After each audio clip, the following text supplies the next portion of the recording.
Friedrich Nietzsche. He's probably one of the most infamous, most notorious names in all of philosophy, a thinker who really took a hammer to the very foundations of Western thought.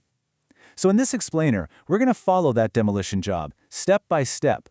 We're going to see what he tore down, and more importantly, why his ideas still cast such a long, long shadow over our world today. Right. We have to start here, with his most famous, and honestly most misunderstood declaration. Now this wasn't just Nietzsche trying to get a rise out of people. It was his satirical way of saying, hey, the old foundations for meaning, for morality, they're gone. With God dead, humanity is now on its own. And the real challenge, he argued, wasn't just accepting it, but getting over God's shadow. You know, all those leftover moral systems we still cling to. It was a call to action, really. It's up to us now. We have to create our own meaning. So if all the old meanings are gone, what's supposed to replace them? Well, for Nietzsche, the answer is a single, incredibly powerful idea that basically drives his entire philosophy: the will to power. Okay, so what is the will to power? It's not about being a bully or some kind of petty tyrant. Think of it more as this fundamental life force, an eruptive, creative drive that exists in everything. It's the force in a tiny seed that lets it break right through concrete. It's the drive in an artist to create a masterpiece, or in a philosopher to totally overturn old ideas. This concept, right here, is the philosophical wrecking ball that Nietzsche is about to swing at all of Western civilization. And it is super important to get this next part.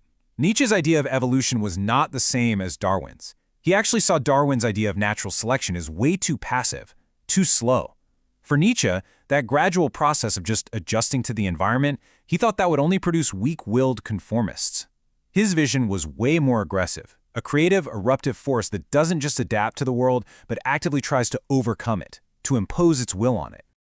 Okay, so armed with this idea of the will to power, Nietzsche starts his great demolition. And he starts with the biggest target you can imagine, our basic understanding of reality itself. First thing on the chopping block, purpose. You know the idea that the universe is some kind of grand, intricate machine built for a specific reason? Nietzsche says nope. He argued that's giving it way too much credit. He looked around and saw absolutely no evidence of some grand design. Next, he goes after the illusion of order. Those laws of nature we all learn about and rely on, he dismissed them as a complete fiction. For Nietzsche, there's no cosmic rulebook, no one giving commands and a universe obeying. They're just raw, brute necessities playing out, moment by moment. That's it.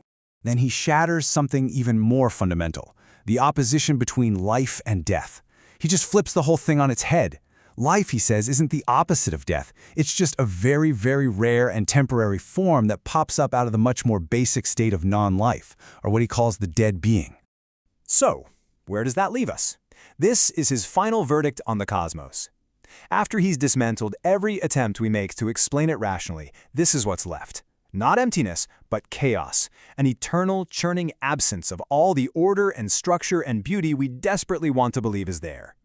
All right, so he's just leveled the entire external world. Where does he point that hammer next? Inward. His next target is the very tool we use to make sense of everything: human reason. And here's where he makes a claim that is frankly just shocking. Nietzsche argues that our ability for clear, logical thought didn't come from some noble quest for truth. No, he says it was forged in a messy, primitive internal battle between our own irrational impulses. What we call reason today is just the cleaned-up result of that chaotic free-for-all. So if the universe is chaos, and our logic is born from irrationality, then what about truth with a capital T, the ultimate goal of all philosophy? Well, this brings us to the main event, the absolute climax of Nietzsche's demolition. With this one sentence, you have to understand this just detonates 2,000 years of Western thought. The entire philosophical quest, all the way back to Plato, was built on the idea that truth is the highest good and lies must be rejected. And Nietzsche, he just brushes it all aside. Of course, that immediately raises a massive question, right? If whether a belief is true or false is totally irrelevant, then how do we judge it? What makes any one idea better than another? And here is Nietzsche's radical new answer. The value of a belief is purely about its utility. The only question that matters is this: does it serve the will to power? Does it make an individual or a whole species stronger, more vital, more able to overcome challenges? For Nietzsche, a useful lie is infinitely more valuable than a truth that weakens you. And this, right here, This is the pivot point. Once you accept that a lie can actually be a condition for life, that truth is not the ultimate goal, you've officially stepped outside the entire traditional framework of good and evil.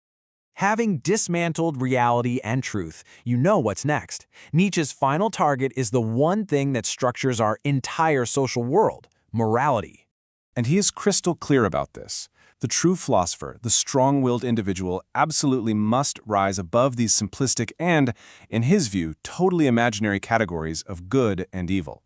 For Nietzsche, there's no such thing as a moral fact just floating out there in the world waiting to be discovered.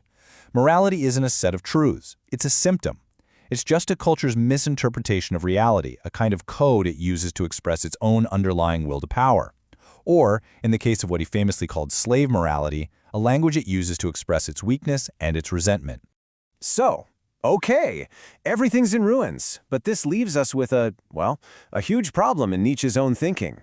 And it actually helps explain why his whole demolition project is still so incredibly influential today. Here's the trap. By declaring that there's no such thing as truth, Nietzsche is, he's making a truth claim. He kind of walks right into a classic philosophical mousetrap, the liar's paradox. It's that same ancient brain teaser. Now, if you confronted Nietzsche with this, he would likely just have a good, hearty laugh.